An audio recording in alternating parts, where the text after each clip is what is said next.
And now, get ready for David's Shining Star, a new podcast with your host, Kirk Cox, where we will discuss survival in the toughest of times, dealing with the grief from the loss of a loved one. Stay tuned and listen in.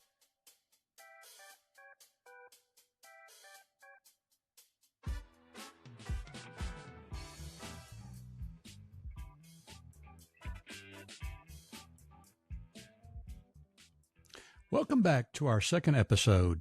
Christmas is now past, and for many, there may be some relief just to be past Christmas. I certainly understand that. Others may be in the midst of the entire holiday season, including New Year's, and that in itself may land some in a continuation of holiday grief stress. It can be really overwhelming for sure. I've gone through that, been there. Now, as we go today, it's my prayer that you can gain some insights on handling holidays and special occasions. And let me just add that there are many types of grief which affect people this time of year. I'm familiar with a few of them, but there's others as well to think about. This can come with maybe losing a job that you really loved, maybe a breakup, maybe even divorce. There's different types of loss, the loss of parents, certainly mine, the loss of a child. There's a loss of dear loved ones, sisters, brothers. And so all of these can have an effect and somehow manage to stress us out in holidays. And somehow they make a grief that makes our Christmas or basically any holiday a difficult time. It's our prayer that we can hopefully find together some right ways to take grief and to take those steps at the right time. You know, sometimes we need to just step slowly and methodically, and other times we need to take some fast steps to move on. There's things we need to get away from, things we need to move towards. Today, what we'll do is we're going to dive a little bit deeper into my story in order to lay a foundation for my personal road of grief. No two people, in my opinion, walk the same road of grief. We may share similar journeys, but I do firmly believe that we all have to find our way to grieve, our way to remember, and to deal with the attached emotions that seem to pop in and out, and for the most part, without control. Last week we left off at the story about my son's funeral, my son David's funeral. And as many funerals go, we had the typical visitation time where I basically was sitting or standing present there in body alone. I was just a figure, if I can say it that way. I was standing next to a casket. As many funerals go, you have an open casket where visitation time, they come in and greet the family and get their last chance to say goodbyes to someone. And there I was standing next to a casket with my son, having to greet people as they paid those last respects to my boy. I knew it was just a body that was sitting in that casket, but the emotional battle that I was in the midst of was just quite overwhelming. I had already spent my time with David, the body, and I do believe that there's a place beyond. I do believe in heaven, and I believe that David was not there spiritually. And so to have to stand there and to talk to people as they go by, and everybody means the best in saying what they say, because for the most part, unless you've been down this road, you just don't really know how to act or what to say. And I had to hear and live just that tragedy again and again, as friends and families were indeed curious as to what happened to this 23-year-old young man who was so full of life, so full of love, and so full of energy. I tried all that I had and with everything inside me to stay strong and to answer those questions. But if you can imagine with me how it must have felt for me to have to relive that tragedy again and again and explain again and again and greet people to try to steer away all of that pain from my family. I didn't want them having to go through that. I didn't want them having to explain things. But that was probably one of the most exhausting days ever. I was so thankful to get that finished so that I could just go find a hole and climb in it. You know, I thought to myself, at least I can get through the next day without all these questions and the I'm so sorry for your loss. And don't get me wrong, I was very appreciative for the turnout of friends and family that came that basically let me know how well my boy was loved. You know, a funeral with 800 people. I know there was both of the boys, two boys, and we did a sharing funeral. But it's indescribable to explain that emotional battle that those who've lost a child go through. After all, you're not supposed to lose your children first. But unfortunately, it does happen. So the next day came. I figured the funeral itself would be a lot easier. Really wouldn't have to say much of anything. We decided to do that funeral, as I said, for both boys at the same time. And we had the opportunity to use a local church that was kind enough and that was large enough to accommodate a large group of people. And the pastor offered to do the funeral. I hadn't met the pastor before until now. And typically, as a pastor, you sit down, you gather information about the family and about the loved one who's gone, and try to put together some things for a funeral that would be fitting. And so we tried to do all of that and go through that. And everything seemed as though it would be fine and go smoothly, right? It didn't. You see, my son was a junior. We shared the same name, but we used his middle name, David, because I always wanted to be called David. The problem with that is, and if you've never gone through that, is that often when kids go by a middle name, everyone sees their legal first name and uses that. This made things a little more complicated, as I had even friends of mine show up to the funeral as they saw the ad in the obituary and didn't really pay attention to it, no doubt. But they showed up thinking that I was the one that had passed away. So that in itself was a journey to try to explain that away for some people that just were really concerned and wanted to show up to show their last thanks and gratitude for somebody. We'd explained the name part to the pastor, and though I really believe he wasn't intentionally doing anything wrong, he just possibly wasn't paying attention. So as the funeral started, he began calling our son by his first name and not David. And so, you know, when you're struggling with grief, it doesn't take very much to derail you from the norm. And sure enough, it happened. I was so frustrated, and this evolved into becoming irritated by it all. By the time the service was finished, I was very upset. So as we made our way to the cemetery, the anxiety of this air it overwhelmed me. It overtook me. You know, how could I see my son being laid to rest and being called by his first name and just not having the right final words said over his funeral? I just really had a gut feeling that this pastor didn't know him, didn't really know enough about him, had not been around him, never met him before. It's very hard in those shoes, and I've been there as well, to try to find the right words to say to comfort those who are grieving. Because after all, funerals are there for those who are grieving, right? And so many who go through the grieving process often do things without thought. And I would soon hear the words, try not to make big decisions during those early times of grief. But I did.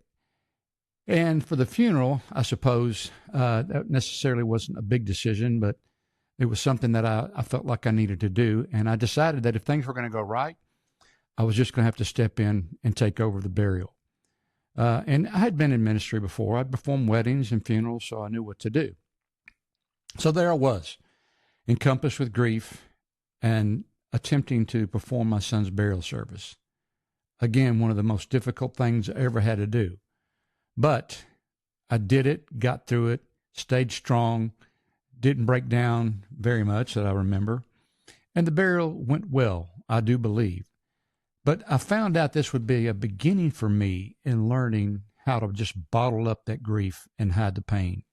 I didn't want to show the pain to my family. I didn't want everyone there to get emotionally out of sorts, because I was getting emotionally out of sorts. You're kind of supposed to keep things in control and try to calm others instead of making it worse. But I would learn later that that's not necessarily the best way to handle grief. Following the funeral, you know, all the people were gone, and all that seemed left for me was the emptiness of my loss. All the comfort that everyone offered really wasn't helping. And not to say that it's not good. Everybody attempts to do the right thing. I wasn't even sure if I had a right to grieve beyond around a month or so. You know, a day or so passed, a week or so passed. You know, you have some people reaching out, trying to see if you're all right, outside of family who kind of understand, but they don't really know what's a healthy time to grieve. And for those who lose someone special, and for me, it wasn't around a month or so. I would soon find that this road of grief would never stop. I just had to learn how to navigate it. And I had to learn that I did have a right to grieve. For many, this may not be true because friends and loved ones do not care. I don't know. Most who have not endured this tend to think after a while, we should be back to normal, right? And the folks that I worked with, people that I was just acquainted with, after a while, they think you're kind of back to normal. You should be okay. It made me wonder, what is normal? You know, because I went through a lot of depression and distraction. I felt separated from happiness and joy. You know, it affected almost every part of my life. All too often, I'd heard, "How are you doing? You getting along okay? And let me know if there's anything I can do." It is extremely difficult for people who haven't been on the same path of grief to understand just how you feel or what to say, or even more importantly, what to offer and help. They don't know. I was totally unfocused at work. And at this point in time, I just felt this big empty hole, in so much that I just felt like I needed to be closer to family. And my family was 1,000 miles away from everyone, or from me rather. And I can't honestly remember who either suggested or pointed me to this, but somehow I was given an opportunity to speak with a grief counselor. I really struggle with trying to remember who pointed this out, but when I began to search into it, I understood this was a free service. And, I had canceled others before, and I knew there might be some benefit, but I was very skeptical to go in and hear someone tell me that I was messed up. There's no doubt that you're messed up because just that big hole is there and you don't know what to do. So it took me a little time for me to think it over and mull it over. And after the realization that it certainly couldn't hurt anything, I agreed and I made an appointment. Keep in mind that upon entering that office that day, I had my guard totally up. And you learn to do that, or you do that in times of grief, in order not to explode with emotion, not to tear up and cry automatically, and to try to stay tough for everyone else. And I really didn't want anybody telling me I was crazy, though you may disagree with that right now, nor did I want to be put into any kind of therapy. But I went in and I tried to stay as open-minded as I could and just listened. And, there were the typical questions about, what happened, the questions about the family, questions about how I felt I was handling things. So what would be the prognosis? Was I just nuts or what? So it took a little while for me to kind of open up, but I did. And I realized that I needed some type of guidance as to what to do, because I was totally lost with this. So one of the first things I was told is this: it is okay to grieve. Let me just let that sink in. It is okay to grieve. It is very normal to have times where it is so overwhelming that you don't know what to do. And as a result, it becomes easy to try and drown your feelings. This is why you need to learn about grief and how to handle it, because those feelings that are overwhelming sometimes can lead to a path of self-destruction. Some people drink a lot. Others get caught up in painkillers and pills, and on we go. So what I feel is we have to understand and accept first that we do have that right, the right to grieve. So let me say it again. It is okay to grieve. The key, though, lies in finding healthy ways and the healthy times to grieve, because for the most part, they were uncontrolled. And so it's very hard to try to bottle things up to where you could get into a place that you felt comfortable in grieving. But as explained to me in this correlation, and I remember very vividly sitting in an office that was surrounded with bookshelves. And so I was told, look upon that shelf. You see the book there? Yep. Upon that shelf which is representative of me. So upon the shelf of my life, I had a book of grief. That didn't seem so bad, right? I mean, I've had books on a shelf and picked them up and read them and put them back, and then picked them up and read them again, put them back, or not finished them and picked them up and began where I left off. It was explained to me that I tried to stay strong. That was just the parent side, the man side, because we men tend to do that. But to continue to allow grief to just sit on a shelf and gather dust was not healthy. And I needed to learn how to pick it up, pull it off the shelf, and open it.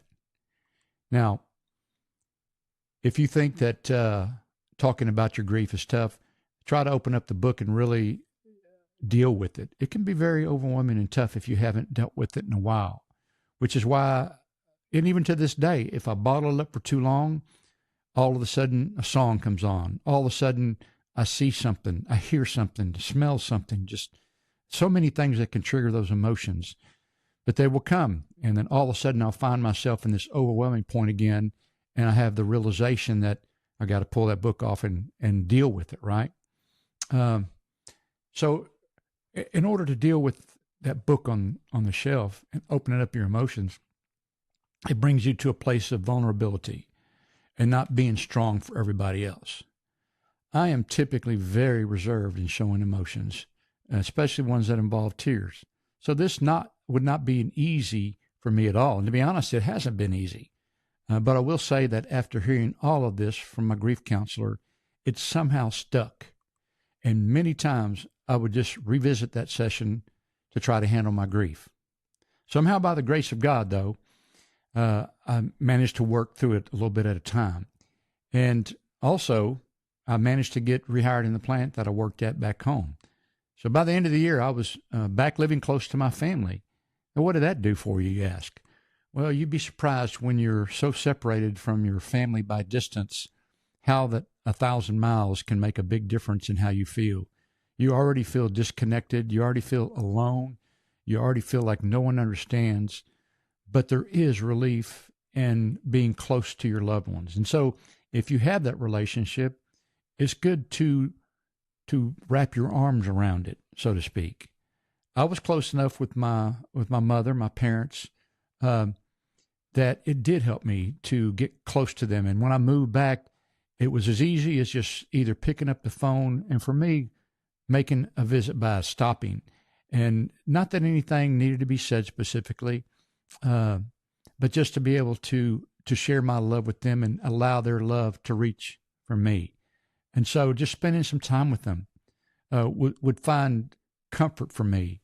And so I challenge you and encourage you to look for things like this, that areas that you can share your love, that you can say some of those things.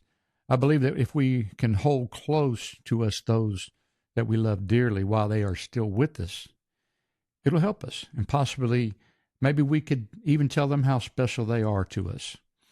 You know, I felt like I had lost every opportunity to tell my son that I loved him from this point forward, that I was proud of him. And I told him that every time I spoke with him on the phone. I'd tell him, I love you, man.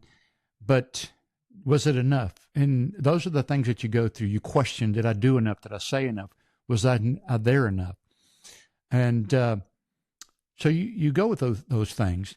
But what you can do is you can learn to appreciate the ones that do love you, hold on to them closely while they're still around, and tell them how proud you are of them. So more importantly, you know, I still see those loved ones, and I can hug them now. I mean, I just spend time with them makes a difference. And later on, I would really come to the understanding and realization that this really mattered as I lost my parents later. And in fact, much too soon later than when my son died. But more about that in the next episode. So I have to ask you the question today, where are you in your journey with grief? What are some things that you do to relieve some of the pain? As we continue this journey, I'm interested in hearing stories of others and how they manage grief. So if you are tuned in right now and you've experienced grief and feel like you're ready to share your journey, I welcome you to visit our website, which is www.davidsshiningstar, all one word.com, and send us an email with a brief description of your loss. And you too could join our studio for a podcast. We're going to be looking for others to share their experience and share some of the things that they do to manage through the road of grief. So until next time, I encourage you to look for good in the midst of your grief. Hold on, cherish the loved ones that you do have in your life right now. And think about finding a way to allow others to understand your grief needs. Often I simply need time alone just to let it out and cry for my son. I really don't need somebody trying to fix things for me, and which is what a lot of people try to do. But understanding is what I need. And sometimes I need some empathy. Just understand that a song or some words or an event, just so many different things that I have no idea will trigger my emotions and my feeling of loss with my son and my parents and others. Find a way to talk about your grief when you're ready, and not just because someone asked. It's very important to do that. So until next time, I challenge you to pay attention, to like us, to share us, to give some feedback, and certainly go to our website. I put some blogs out there. They will come more and more as time goes on. And certainly if you're interested in being on the show, reach out to me and let me know, and we'll work through it and figure it out. So until then, thanks again.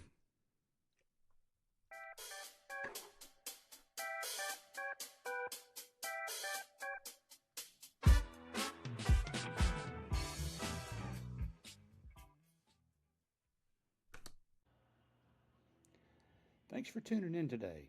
Please like us and share with others. As we move forward and grow, our podcast will be available on Spotify, YouTube, Apple Podcasts, Rumble, and others. Additionally, please check us out on www.davidshiningstar.com. It's our website, and follow us there. Thanks, and stay strong for yourself and others.